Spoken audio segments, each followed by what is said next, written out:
অসমৰ অন্য এটা ভিডিঅ'লৈ স্বাগতম জনাইছোঁ। আজি অন্য এটা ভিডিঅ'লৈ আগবাঢ়িছোঁ। ভিডিঅ'টো এনেকুৱা ধৰণৰ হৈছে মোৰ গাহৰি এজনী কি হ'ল, অকস্মাতে কিবা বিনাশ হৈ গ'ল। 10টি পোৱালি হৈছিলে। চাওঁচোন বলক কি হৈছে গাহৰিজনী। আৰু গোটেই মোৰ ভিডিঅ' নতুনকৈ কোনোবাই আহিছে লাইক ছাবস্ক্ৰাইব কৰি দিব, ধন্যবাদ।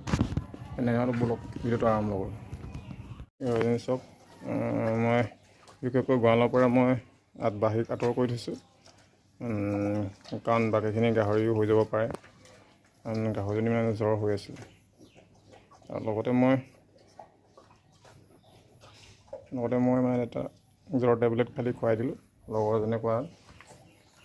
তো বৰ্তমান কি হ'ল, গাহৰিজনী পোৱালি 10টা কি হ'ল, জগিছিলে বিনাশ হৈ গ'ল আৰু বহুত লছ হৈ গৈছে। এতিয়া গাহৰিজনী আজি দানা খাবলৈ মন কৰা নাই ভালকৈ। চব